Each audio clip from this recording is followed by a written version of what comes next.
Before we get to this week's episode, I want to tell you about a newsletter I think you'll enjoy. It's called Hurt Your Brain, and it is a curated collection of educational podcasts, videos, and other content delivered to your inbox every other Sunday. It's written by Eric Jones, who is one of the most intellectually curious people I've ever met. He is into science, history, the arts, and a whole lot more. You can find the newsletter by clicking the link in the show notes or heading to hurtyourbrain.com. Again, that's hurtyourbrain.com, or follow the link in the show notes. And I hope you'll check it out. And now here is our fall season premiere. From the McCourtney Institute for Democracy at Penn State University, I'm Michael Berkman. And I'm Chris Beam. I'm Candis Watt-Smith. I'm Jenna Spinelli, and welcome to Democracy Works. So great to see all of you. We've been off for almost 3 months, if you can believe it, and great to be back with all of you to kick off our new season. I should also mention that even though we've all been recording remotely for the past year and a half, Candis is now at Duke University. So congratulations, Candis, and we're so happy that you are sticking with us on the show. Thank you. This is the best part of my job at Penn State, so I get to keep it. So there's been a lot going on this summer. I thought it would be good to catch up on some of what's happened over the past 3 months in the context of some of the themes that we've been talking about on the show. We'll touch on Afghanistan and the ongoing debates over critical race theory, the census, perhaps some other things. But I want to start with COVID. I think we were all excited to put our masks away at the beginning of the summer. Everybody was talking about the hot vax summer, and we had a little bit of that, but now the masks are back out of the drawer, and there's ongoing debates, and I think probably even stronger debates over mask and vaccine mandates than there were at the beginning of the summer. So Chris, I want to start with you. A couple of weeks ago, you wrote a piece for The Conversation, which we'll link to in the show notes. Tell us what you argued in that piece regarding vaccination and what has been the reaction you've received to it. I just was arguing that people who are vaccine hesitant are making a self-interested evaluation of the risks associating with taking the vaccine on the one hand and choosing not to take the vaccine on the other. And they were deciding that for themselves, it was better for them not to take the vaccine. And I think the arguments they present are not even close to being good enough. There is no good self-interested reason to not take the vaccine, but there are reasons. And they're not completely irrational.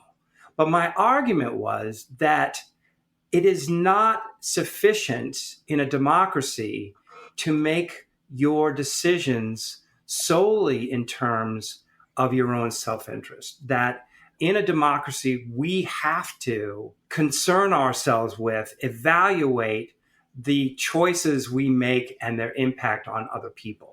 So I'm saying vaccine refusal is not just immoral, it's un-American. I knew I was going to get a lot of response, right? And I did. And it was striking to me. I got a lot of people responsible, articulate, and some that were just the absolute opposite of that, as you might expect. But what I noticed, I'm thinking, and I cannot recall a single example where somebody accepted the terms of my argument. In other words, where they said, well, I have a right to not concern myself with others, or this is not what democracy demands. What I got was that I was not evaluating the risk assessment that they were making accurately, and that I could not make that judgment about their own circumstance, and therefore I was wrong in terms of this personal risk assessment. So if I could suggest maybe a different framing that people understood that article, or how people understood that article. A couple of years ago with the Mood of the Nation poll, a couple of my colleagues posed a question to Americans about what it means to them to be patriotic. And I wonder if thinking about what it means to people to be patriotic maybe gets a little closer to what it means to them when you tell them that they're American or un-American than it does to tell them that they're being good Democrats or not. And when you ask people about what it means to be patriotic, I'm not surprised by some of the response that you're getting, because the majority of Americans, according to our polling anyway, and we did this for regular listeners know the Mood of the Nation poll uses open-ended questioning, so this was in their own words. And the majority of the responses that we got back when we asked people about what it means to be patriotic have nothing to do at all with their behavior as citizens, but rather a sort of emotional response or a feeling response for themselves. They understand patriotism not as an action or a behavior, but a feeling or a public display. So I'm not surprised, actually, that that was kind of the response that you got, because that's not how people think about what it means to be American or not. I think that's right. And, well, let's face it, no one wants to be called immoral and un-American, right? And I did that deliberately to kind of get people to read the article. Well, but yeah, I also think it's true that patriotism, being an American, ought to mean more. And really, in terms of Madison and the other founders, must mean more than simply feeling a pride about your country. True. It requires certain behaviors from you. Yeah. I think actually this distinction, Michael, that you're making, and maybe I'm hearing an additional distinction between being unpatriotic, un-American, and undemocratic. Yes. So from what I'm getting from you about patriotism is about pride and a certain feeling. When I think about the un-American part or being American part, I think one of the values is individualism and is a concerted, a very strong orientation toward individual rights, which perhaps is still undemocratic. So I think that one of the things that we have to do is to maybe parse out even kind of our ideals about what America is and how we think about democracy, generally speaking. I don't think that they're mutually exclusive, but I don't think that they're one and the same either. What Chris has laid out is that democracy, and I think we would agree on this, that democracy does require some form of communitarianism, and that we have to care about the larger societal well-being.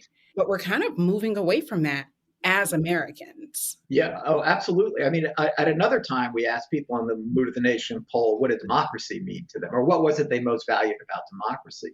And there, Candis, we get the majority of people, especially among older Americans, saying exactly what you just said, that what democracy is about is actually individual freedom. It's to be able to do what you want. And we hear that rhetoric, obviously, quite a bit around vaccines. Now, I don't agree with this. I think that your freedom essentially starts to end when it's really affecting other people around you. And that's what a lot of our laws are based upon. But the idea that people see American democracy in terms not of your responsibility to others, but in terms of government's responsibility to leave you alone to do what you want, then you're going to get exactly the kinds of responses that we get. Madison said human beings aren't angels, right? And because they're not, we need government. And so the idea that human beings are self-interested and are more interested in their own welfare than they are of others is written into our political DNA. But those same founders also argued that that was not enough. And even though they were pushing hard against this kind of Roman civic republicanism that demanded these incredibly high standards of civic behavior, and they said that is not going to happen, it's just not possible for human beings to live up to that, they still said that we need more than just selfishness. And I agree with Candis. I had this guy call me afterwards who was talking about the 20th anniversary of 9/11. And we all remember that the line for people to give blood in New York was hundreds deep. There was this kind of like, how can I help, right? I mean, that was the first question that you heard. And I just wonder if any of that spirit is still out there operative in our society. I mean, look, there are communities where 70 or 80% of people are vaccinated. And then there are communities where 20, 25, 30% of communities are vaccinated. I do think that we do have millions of Americans who are concerned about themselves and others. For example, so part of my adventure at Duke is that I live in a dormitory. And my son, who's 8 in third grade and therefore not eligible to be vaccinated, also lives there alongside my husband. And when the students see my son coming, if they're not wearing their mask, which they often are, they put it on immediately because they know him and they know that he is not vaccinated. So I do think that there is an ethos among a great many Americans, especially in this case, right, towards being vaccinated. One thing that stands out to me is that just like as you're saying that all men are not angels, and so we need institutional mechanisms to kind of reduce negative externalities. But that idea that we could have these institutional mechanisms is also reliant upon leaders who will do the right thing for the larger number of people. And we've come to this position where there are plenty of elected representatives who are not doing their part to use the institutional mechanisms for the betterment of communities. Mm-hmm. I mean, certainly individual citizens are responsible for doing the right thing, but there is also a role for our political leaders in setting the example and using policy. The most selfish inclinations within citizenry is exactly what the founders were most scared of, and which they tried their best to address in the Federalist Papers and to undermine in terms of the way the Constitution was set up. I mean, I think Madison was talking about people pursuing within the domestic and political and private sphere their own interest, whatever that might be. But I think we're getting into something a little bit different when we're telling people how it is, which is essentially what we're doing. And we should understand how fraught it is. Mm-hmm. When telling people exactly how it is, that they should assess what it means to take the vaccine or to do anything to your body that you might not want to do. I take the point that there is an individual risk assessment that everyone has to make, and no one is going to strap you down and put a needle in your arm. But it is not democratic to make that risk assessment and not take into account the effects of your decision on other people. And that's all I would want to say. But I would insist on that.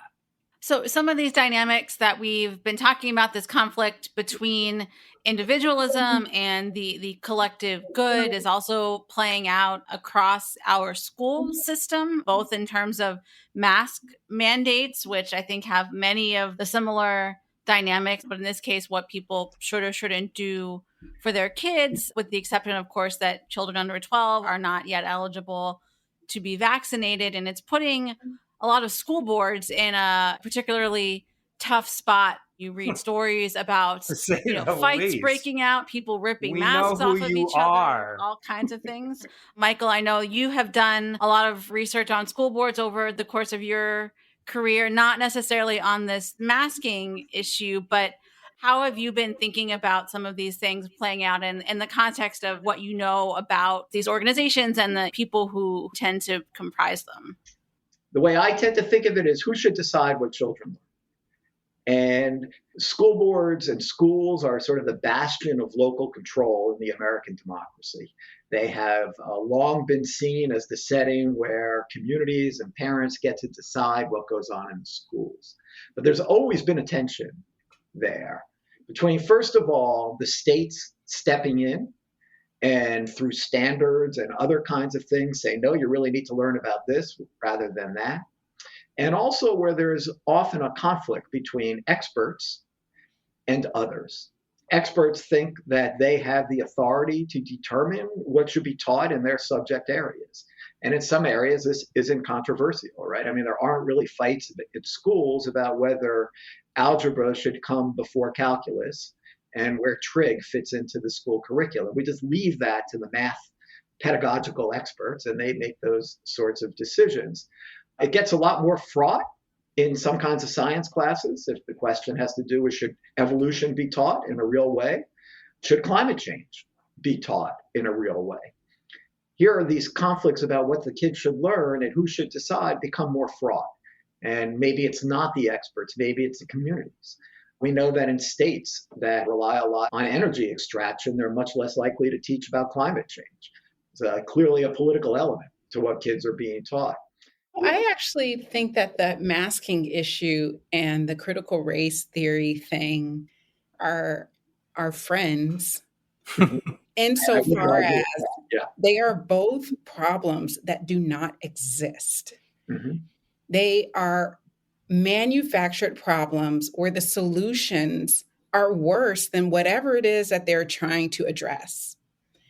In the case of students masking, thankfully, state college area school districts were in person all of last year, and the students were masked every day, and everyone was fine, and my son lost zero learning.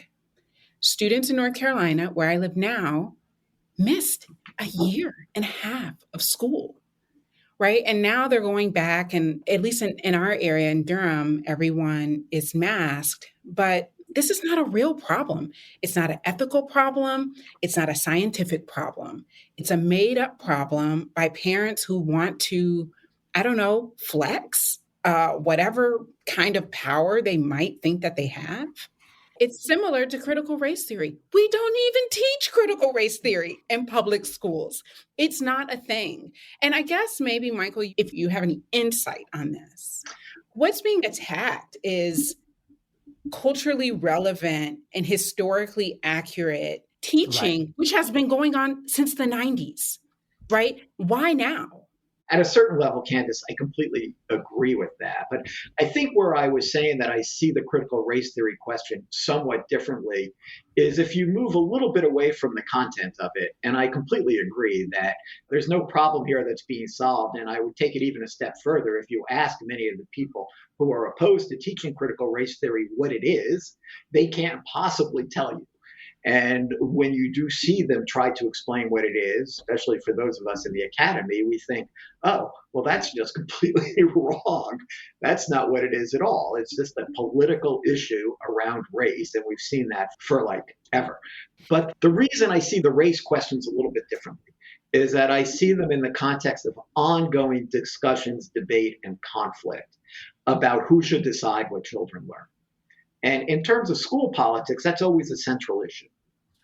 And is it going to be local control? Is it going to be the experts? Is it going to be the states popping in and passing random laws about, well, you can't teach this, but you have to teach this? Or is it going to be something that they do through the standards?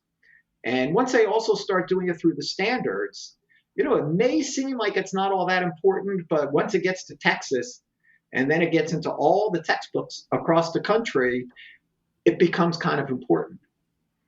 I think there is a core perspective that unites the anti-mask in school and the anti-critical race theory. And it is this populist notion that the elites are trying to undermine my status as a true American and undermine my condition to raise my children the way I want to, and undermine a cultural, economic, political status quo that was just fine before the elites came in and screwed it all up. So what critical race theory means is, in their mind, is that you are teaching my white child to be unhappy or to be embarrassed about them being white, because you're teaching them about the Tulsa massacre. And they don't need to know that. They're just kids. So by presenting them a more accurate narrative of what American history really was, you are undermining their former status as being the hegemon in our culture. And so that's what the beef is. I would like to encourage all of us to not even use the term critical race theory in this conversation. The issue at hand is whether schools should teach culturally relevant and historically accurate Yeah, exactly. information to our children. That's it. That's what Yeah. that is the actual debate that we're having. Mm-hmm. The critical race theory, it's a distraction because the conversations that are happening at school boards are about whether we're teaching about slavery, Mm-hmm. enslavement, or voluntary immigrants who came, like involuntary immigration. We're talking about, was Tulsa a race massacre or was it a riot? So we're actually having a debate about whether we're going to teach our children about racial inequality, structural issues, sexism, homophobia, all of these things. Mhm. That's what we're talking about here. The framing issue you brought up, Candis, I think is really important. I think one thing that the sort of anti democratic forces are very good at is coming up with or co-opting or redefining Yeah. words, and then the broader media. And I know we could have a whole other debate about whether this podcast is the media or not, but putting that aside, we just did it. We fell into the trap right there. And so I think that that is really important in terms of the words do matter here. Yeah, I mean, politics is often a fight over language and terminology and who gets to control that. Yeah. And I mean, I appreciate Candace pointing it out because we're falling into exactly the trap that we're being asked to fall into, which is to term this by a scary sounding, academic sounding label.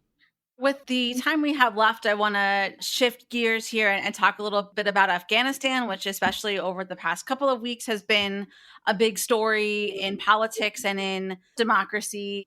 It also raises an important question about democracy, and that is, what does it take to establish a democracy? Where can you build a democracy? Can an outside power come in and build it or impose it? I think Americans have this notion that we can because of our effectiveness with the Marshall Plan and everything after World War II. And we saw these democracies develop. Well, we're pouring tons and tons of money into them and military support while they do it and all of that. But Afghanistan is a very different part of the world and a very different kind of culture.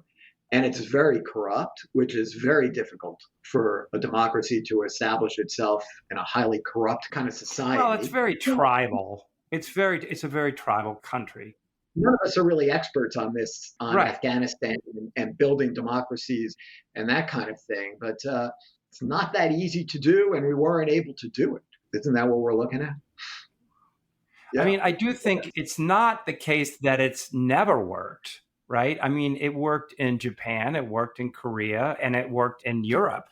But there's probably more examples of where it did not work. And given the huge investment of blood and treasure, well, obviously there's something deeply arrogant about us going into another culture and saying, we got the answer for you, right? And almost invariably, we go in there not knowing enough about the culture. I mean, I remember in Iraq, it was like there was questions about what's the difference between a Sunni and a Shiite. And if you don't know that, there's simply no way you can help that country become democratic.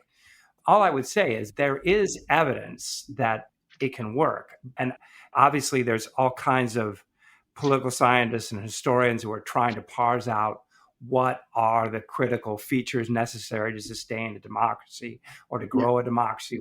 We were looking for somebody. It was basically why we went in, and we wanted to break up the terrorist networks that were supported by the Taliban. That's why we went in to Afghanistan, and we wanted to destroy to the extent that we could the Taliban because we saw them as supporting terrorists that were as a dangerous threat to the United States. Right. Yes.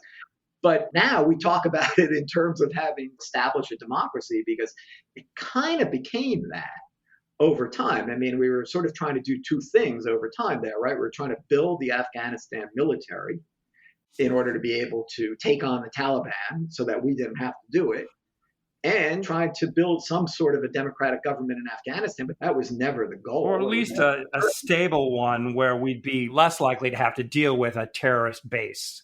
That was probably a more realistic goal, but yeah, it does raise another kind of slightly. interesting question in the American democracy, and that is Joe Biden, who has taken quite a hit here on this, has stood up to generals in a way that most recent presidents have not. I mean, there's been no doubt that it's been the military that has made it very difficult for Trump and for Obama to get out of Afghanistan. And Joe Biden has been for years saying, we shouldn't be listening to these generals. We need to be doing what we should be doing. And he stood up to them. Right. I mean, literally, he was making that argument when he was vice president. And now he's president and he's saying, no, we have to get out. And obviously, it's always easier to get in than it is to get out. We are also in the midst of a humanitarian crisis regarding Afghan refugees. And I think that's another way that the world has changed in the past 20 years, is that the climate for taking in refugees has become much more hostile, I think, both in the US and in Europe because of the populist activity we've seen and those kind of things. So it's pretty concerning to think from that standpoint about, is the world going to come together to help here? Maybe this is a weak tie to the previous point about what we teach our students. But Americans, generally speaking, don't have a very broad historical perspective and foundation, no less much background around foreign policy. I think that if we had more of both, then we would fully recognize our obligation here, that we could have kind of a nuanced evaluation of what has happened over the past 2 decades. And now that we are where we are, what we owe to the Afghan people, especially those who helped Americans, who were translators, journalists, activists, all sorts of folks who are probably in imminent danger if they remain in Afghanistan, and in part due to our own role in the country over the past 2 decades. Candis, I was just going to say that I think there's a very similar reaction here that you mentioned in terms of COVID, right? I mean, I think there are a lot of Americans who completely recognize that point and who are more than ready to welcome these refugees and are confident that they are going to become fine, upstanding, responsible, contributing American citizens. And yet there's another part of the country that sees any change as yet another manifestation of this fundamental threat. And so that's enough reason to say no. Yeah, well, remember, we had John Hibbing on the show last year talking about the absolute centrality of immigration issues to the contemporary Republican Party. And so this falls right on their lap. There have been many Republican governors. I'm thinking of Hutchinson in Arkansas, and there have been some others around the country as well. And so it seems to be kind of dividing the Republican Party a little bit.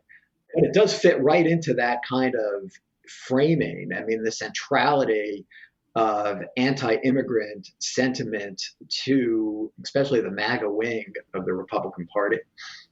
Yeah. I mean, and that's not even to talk about Brexit or Germany or some of the far-right movements we've seen across Europe. And I think all these governments recognize the role that immigration has played to the rise of populism.